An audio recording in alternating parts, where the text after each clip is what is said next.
Hello friends, आज मैं आपको इंडिया की एक बहुत common disease black rust disease के बारे में बताने जा रही हूँ। ब्लैक रस्ट डिजीज़ का ये मेरा लेक्चर दो पार्ट में रहेगा एक्चुअली, क्योंकि इसमें होस्ट दो हैं और ये दोनों होस्ट को अलग अलग डिस्क्राइब करना पड़ेगा। तो ये पार्ट 1 है जिसमें मैं पक्सीनिया ग्रैमिनिस के फर्स्ट पार्ट को डिस्क्राइब करूंगी और उसके बाद दूसरे लेक्चर में मैं सेकंड पार्ट को इसको लेकर के आऊंगी।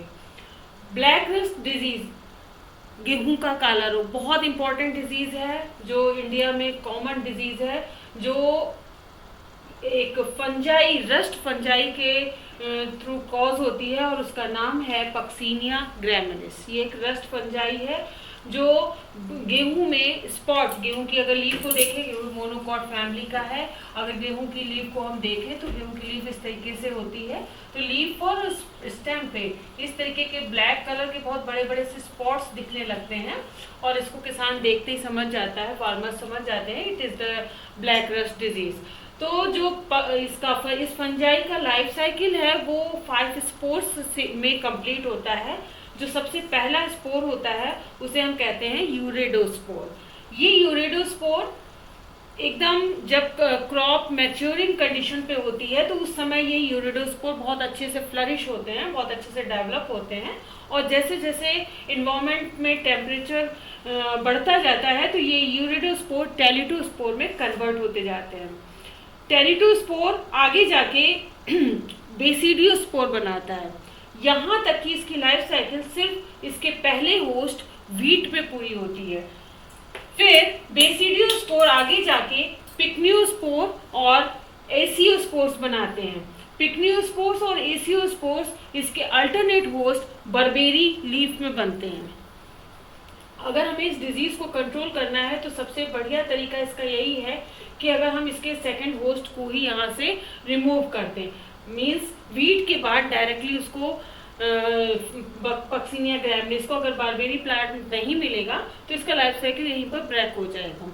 It is the management method of this disease. तो हम यहाँ पर वीट की बात करें, वीट में ये यूरेडो, टेलिटो और बेसिडियोस्पोर कैसे बनते हैं, तो इनके स्ट्रक्चर की बात करें तो अगर हम वीट की लीफ को देखें और अगर हम इसका टीएस सेक्शन, ट्रांसफर सेक्शन देखें, तो किसी भी लीफ का अगर हम ट्रांसफर सेक्शन देखते हैं तो वहाँ पर उसमें एपिडर्मिस होती है। एपिडर्मिस के नीचे यहाँ पर ये लोअर एंड अपर एपिडर्मिस है और यहाँ पर सेल्स हैं, यहाँ पर वैस्कुलर बंडल्स होंगे कहीं पर। तो ये सेल्स में इसका इन्फेक्शन जो स्टार्ट होता है वीट में वो एसियोस्पोर से स्टार्ट होता है। तो एसियोस्पोर कहाँ से आ रहे हैं? बर्बेरी से आ रहे हैं। तो हमें क्या देखना है कि यूरिडोस्पोर बने कहाँ, कैसे? तो ये यहाँ पर एसियोस्पोर्स जो कि डाई कैरियोटिक होते हैं। Di karyotic means di means two, karyotic karyon, karyon means nucleus. तो ये डाई कैरियोटिक स्पोर्स जो लीफ में स्टोमेटा होते हैं उनके थ्रू इनकी germ pores, germ tubes enter करती है और सेल्स के बीच में इंटर सेलुलर माइसीलियम बनाती है। ये इंटरसेलुलर माइसीलियम जब पूरी तरीके से मेसोफिल सेल्स के बीच में या सेल्स के बीच में स्प्रेड कर जाता है तब इन जो माइसीलियम है इनसे इरेक्ट ब्रांचेस ऊपर की तरफ निकलती हैं और इन इरेक्ट ब्रांचेस से ऊपर की तरफ यहाँ पर ये यूरिडोस्पोर एपिडर्मिस के नीचे बनने लगते हैं। अब ये यूरिडोस्पोर एक्चुअली कैसे दिखते हैं? ये यूरिडोस्पोर इस तरीके के दिखते हैं जिसमें 2 लेयर्स होती हैं, आउटर एक्साइन और इनर एंटाइन कहलाएगी। और इसमें डाइकैरियन, क्योंकि यहाँ पर जो एसियोस्पोर था, ये एसियोस्पोर जो बर्बेरी लीफ से आ रहा था, इस यहाँ पर डाइकैरियंस है तो माइसीलियम पूरा डाइकैरियोटिक माइसीलियम रहेगा। तो यहाँ पर 2 ये न्यूक्लियस है और ये इस तरीके का इसका ये सारे एपिडर्मिस के नीचे यूरिडोस्पोर्स इस तरीके से बनते जाते हैं। जैसे जैसे इसके स्टॉक में ये ग्रोथ होती है, ये स्टॉक बढ़ता है ऊपर की तरफ और ये यूरिडोस्पोर्स का साइज बढ़ता है तो ये एपिडर्मिस पर प्रेशर एग्जर्ट करते हैं और एपिडर्मिस इस तरीके से पूरी फट जाती है और ये यूरिडोस्पोर इस तरीके से बाहर की तरफ आ जाते हैं। जो ये जब ये यूरिडोस्पोर्स बाहर स्प्रेड स्किन पर आते हैं तो ये यहाँ पर रस्ट के फॉर्म में दिखते हैं, पाउडर के फॉर्म में दिखते हैं, ब्लैक कलर के। अगर उस समय हम यहाँ पर टीयर्स देखें, टीयर्स कट करें तो वहां पर टीयर्स में हमें इस तरीके के यूरिडोस्पोर्स पूरे क्लियर इस तरीके के यूरिडोस्पोर्स दिखेंगे और ये रप्चर्ड एपिडर्मिस इस तरीके से दिखेगी, इस तरीके से ये स्ट्रक्चर आपको दिखेगा। ये यूरिडोस्पोर, यहाँ पर इन यूरिडोस्पोर्स में 2 जर्म पोर्स होते हैं। इन जर्म पोर्स के थ्रू ये फिर से जर्मिनेट करते हैं और अगेन दूसरी फ्रेश लीफ को इन्फेक्ट करते हैं। इस तरीके से मल्टीपल लीव्स में इन्फेक्शन, आसपास की सारी लीव्स में इन्फेक्शन स्प्रेड होता चला जाता है। जब टाइम बीतता है, ये यूरिडोस्पोर जैसे टेम्परेचर में इंक्रीज आता है, गर्म होने लगता है, तो ये यूरिडोस्पोर का जो एक्साइन है ये बहुत थिक होने लगता है ऊपर की तरफ, और एंटाइन एक लेयर के फॉर्म में रह जाएगा, और यहाँ पर सेप्टा का डेवलपमेंट हो जाता है और दोनों न्यूक्लियस सिंपल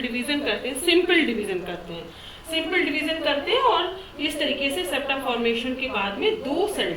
अब यहाँ पर यही यूनिसेलुलर डाइकैरियोटिक कंडीशन थी। यूनिसेलुलर में सिंगल सेल थी, डाइकैरियोटिक कंडीशन थी। अब यहाँ पर 2 सेल्स हो गई, ठीक है, बाइसेलुलर कंडीशन हो गई, और every cell has 2 karyons means 2 nucleus, हर सेल में 2 न्यूक्लियस हो गए। और यहाँ पर अब ये कंडीशन जो है इसे हम अब कहेंगे टेल्यूडोस्पोर, जहाँ पर एग्जाइन बहुत ही हाईली थिक हो चुकी है। अब इसमें जर्म पोर्स यहाँ पर होते हैं, ऊपर वाली सेल में टिप पे जर्म पोर होता है, नीचे वाली सेल में जस्ट सेप्टा के बिलो यहाँ पर जर्म पोर होते हैं। ये टेल्यूडोस्पोर इस कंडीशन में कुछ समय के लिए ही रहते हैं। उसके बाद ये दोनों न्यूक्लियस हैप्लॉइड, दोनों न्यूक्लियस N और N दोनों हैप्लॉइड न्यूक्लियस 2N न्यूक्लियस बना लेते हैं, डिप्लॉइड न्यूक्लियस बना लेते हैं। तो ये बाइसेलुलर कंडीशन हो गई, और यहाँ पर न्यूक्लियस जो हो गए वो डिप्लॉइड न्यूक्लियस हो गए। अब इसकी जो एंटाइन है, वो एंटाइन एक्साइन को तोड़ के जर्म पोर के फॉर्म में बाहर आती है, और ये न्यूक्लियस तुरंत ही मियोसिस करता है। सभी को पता है मियोसिस करेंगे, जैसे ही न्यूक्लियस मियोसिस करेगा, मियोसिस मींस रिडक्शन डिवीजन, तो रिडक्शन डिवीजन करते ही ये यहाँ पर 4 न्यूक्लियस बन जाएंगे। तो एक्चुअली इसका फॉर्मेशन कैसे होता है, इसमें ये 4 न्यूक्लियस को अगर हमें बताना है कि इसका फॉर्मेशन कैसे होता है, तो ये डाइकैरियन है, और ये डाइकैरियोटिक न्यूक्लियस जब डिवाइड करेंगे, मियोसिस करेंगे, तो मियोसिस करते ही इसमें 4 न्यूक्लियस इस तरीके से बन जाएंगे, और ये लंबी सी जर्म ट्यूब में ट्रांसफर हो जाते हैं, और आफ्टर दैट सेप्टा फॉर्मेशन हो जाता है, और फिर बडिंग के थ्रू इस तरीके से छोटे छोटे स्पोर्स बन जाते हैं, and the nucleus and cytoplasm is transferred here, और इस तरीके से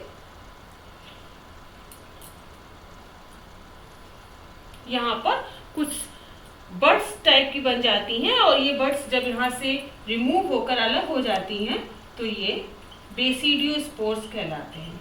अब आपको मालूम है कि यहाँ पर ये डिप्लॉइड कंडीशन थी, यहाँ पर मियोसिस हो गई, इसका मतलब जो स्पोर्स बन रहे हैं ये फिर से हैप्लॉइड हो गए, तो हैप्लॉइड बेसिडियोस्पोर्स बन जाते हैं।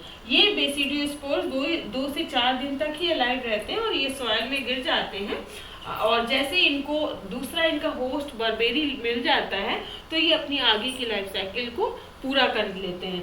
दैट मीन्स ये बर्बेरी लीफ पे पहुंचते ही, जैसे ही ये बेसिडियोस्पोर बर्बेरी लीफ पे पहुंचेंगे, तो ये वहां पर बर्बेरी लीफ पे पिक्निडिया बनाएंगे, और पिक्निडिया के बाद एसिडिया बनाएंगे। एसिडिया के अंदर जो स्पोर्स बनेंगे वो फिर से अगेन अब उसके फर्स्ट होस्ट वीट पे जाके यूरिडोस्पोर का फॉर्मेशन करेंगे। तो ये हमने अभी सिर्फ यहाँ से यहाँ तक पढ़ा है, जो यूरिडो, टेलिडो और बेसिडियो जो वीट में बनता है। इसका अल्टरनेट होस्ट जो दूसरा है बेसिडियोस्पोर कैसे पिक्निडिया और एसिडिया बनाते हैं, ये सेकंड होस्ट में हम आपको बताएंगे। Thank you.